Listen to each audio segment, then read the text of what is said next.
Elena Voss had built her empire from nothing. At 48, she was one of the world's few self-made female billionaires, her tech company Voss Dynamics revolutionizing quantum computing. Her sprawling estate in the hills outside San Francisco was a fortress of glass and steel, surrounded by manicured gardens that seemed to mock the chaos of her boardroom battles. She rarely noticed the man who tended those gardens.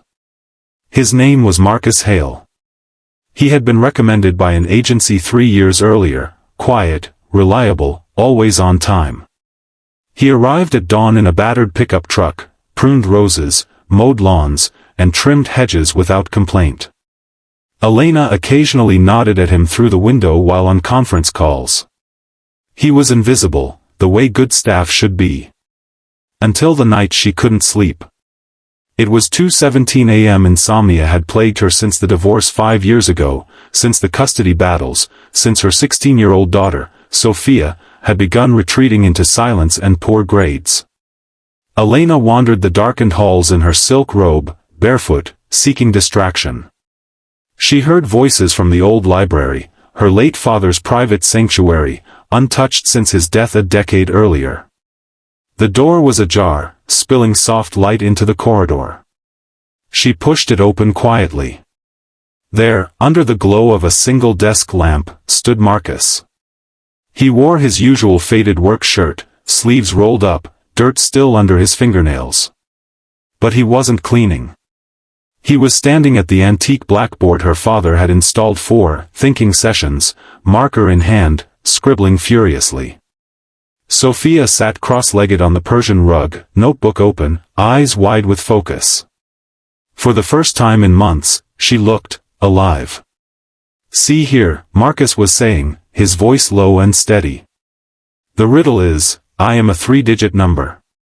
My tens digit is 5 more than my ones digit, and my hundreds digit is 8 less than my tens digit. What number am I?" Sophia chewed her lip. "That's impossible. If hundreds is 8 less than tens, and tens is 5 more than ones, let's say ones is x, then tens is x plus 5, hundreds is x plus 5, dash 8 equals x, 3. But hundreds can't be negative, so x has to be at least 3. Wait." Marcus smiled, not condescending, just patient. "Keep going. Write the equation for the whole number." Elena froze in the doorway.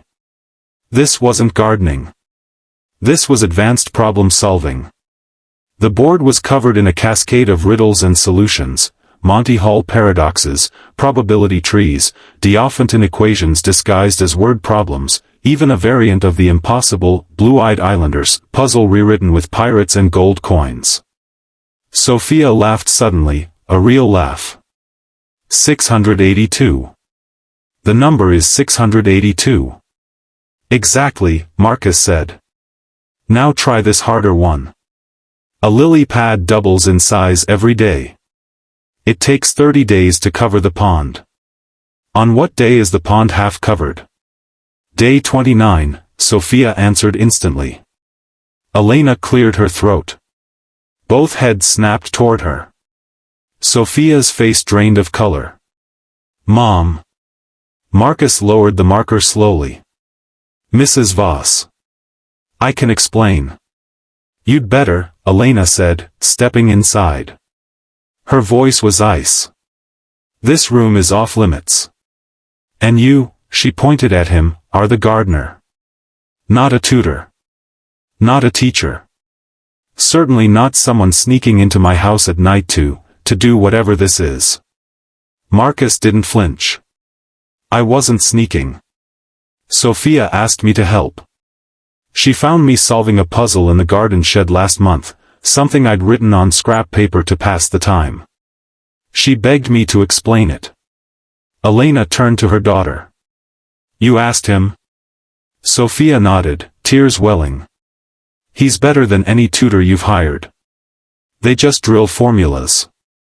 Marcus makes it fun. Like a game. I was failing pre-calculus. Now I'm actually understanding." Elena felt a surge of guilt. She'd thrown money at the problem, private academies, Ivy League prep coaches, but nothing had reached Sophia. And here was the gardener. "Get out," she told Marcus. "Pack your things. You're fired." He nodded once, calm as ever. "I understand." He wiped the board clean with slow, deliberate strokes, then turned to Sophia. "You keep practicing. You have the mind for this. Don't let anyone tell you otherwise." He left without another word. The next morning, Elena sat in her office, staring at her laptop. She should have felt righteous. Instead, she felt hollow. Sophia hadn't spoken to her since the confrontation. The house felt emptier than usual. Curiosity gnawed at her. Who was this man who could unravel impossible riddles so effortlessly? She opened her laptop and typed his name into the search bar, Marcus Hale Gardner. Nothing useful at first. Then she dug deeper, old academic databases, archived conference papers, faded university staff listings. Her breath caught. Dr. Marcus Hale, Ph.D. in pure mathematics from Stanford, 2001. Prodigy. Published in Annals of Mathematics at age 24. Known for breakthroughs in number theory and combinatorial puzzles. Then, a scandal, a plagiarism accusation from a jealous colleague. The proof was fabricated, but the damage was done. Funding dried up. Reputation ruined. He disappeared from academia 15 years ago.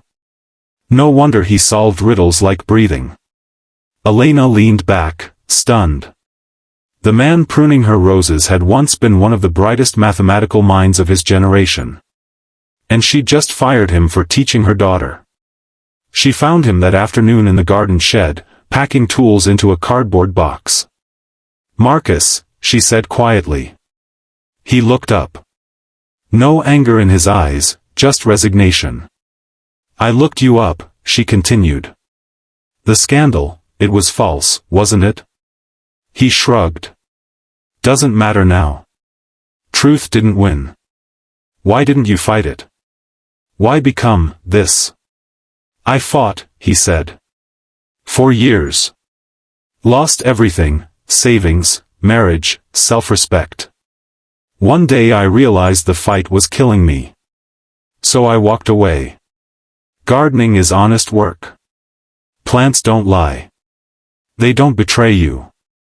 And the puzzles. I still solve them. In my head. On paper in the shed. It keeps the mind sharp." Elena swallowed. "Sophia hasn't spoken to me since last night. She's locked in her room. She said you're the only one who believed she could be good at math." Marcus paused. "She's brilliant. She just needed someone to show her the beauty instead of the pressure." Elena stared at the box. "I was wrong. I judged you by your uniform. I owe you an apology." He shook his head. "No need. I overstepped. You didn't. You helped my daughter when I couldn't."